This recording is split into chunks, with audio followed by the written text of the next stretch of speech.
Hi friends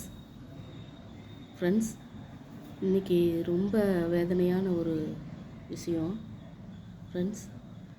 ரொம்ப மனசை உருக்கிற ஒரு விஷயம். கேள்விப்பட்டதுலேருந்து ரொம்ப கஷ்டமாக இருக்குது. என்னென்னா, சென்னையில் திருத்தணி பக்கம் கேஜி கண்டியூர்னு ஒரு ஊர். அங்கேருந்து ஒரு பஸ்ஸும் லாரியும் நேருக்கு நேர் மோதி 75 பேர் படுகாயம் ஃப்ரெண்ட்ஸ். அதில் 2 குழந்தை உட்பட பக்கத்தில் உள்ள அரசு மருத்துவமனையில் அட்மிட் பண்ணியிருக்காங்க. கேள்விப்பட்டதுலேருந்து ரொம்ப நெஞ்ச உருக்கிற ஒரு சம்பவம் ஃப்ரெண்ட்ஸ். ரொம்ப கஷ்டமாக இருக்குது. அங்கே பயணம் செஞ்ச பஸ்ஸில் பயணம் செஞ்ச அத்தனை பேரும் என்ன நினச்சி பஸ் ஏறினாங்க, என்னென்ன கனவுகள் இருந்திருக்கும், அதோட எத்தனை அவங்களுக்கு கமிட்மெண்ட்டு இருந்திருக்கும், அவங்கள நம்பி ஃபேமிலியில் எத்தனை பேர் இருந்திருப்பாங்க,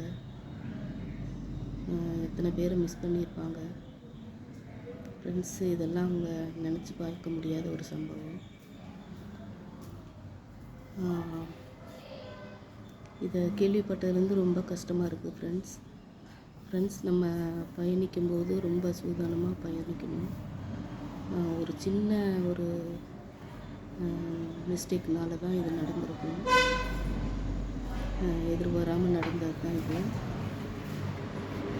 எப்படி சொல்கிறது தெரியலைங்க ஃப்ரெண்ட்ஸ். ஆனால் ரொம்ப நெஞ்ச உழுக்கிற ஒரு சம்பவம்.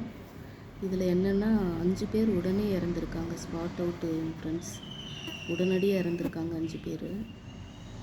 75 பேர் படுகாயம் அடைஞ்சிருக்காங்க. அதில் 2 குழந்தை உட்படன்னு சொல்கிறாங்க. ரொம்ப கஷ்டமாக இருக்குங்க ஃப்ரெண்ட்ஸ். என்ன நினச்சி நம்ம வெளியில் வர்றோம், நம்ம பஸ்ஸில் நம்பி தான் ஏறி உட்கார்றோம். இதெல்லாம் யோசிக்கும்போது இன்னும் ரொம்ப மனசு கஷ்டமாக இருக்குங்க ஃப்ரெண்ட்ஸ்.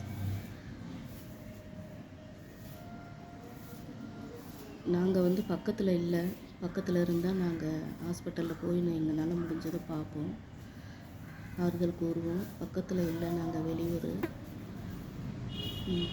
ஒன்றும் செய்ய முடியலைங்க ஃப்ரெண்ட்ஸ். இதில் என்னென்னா, 75 பேர் படுகாயங்களாங்க ஃப்ரெண்ட்ஸ்.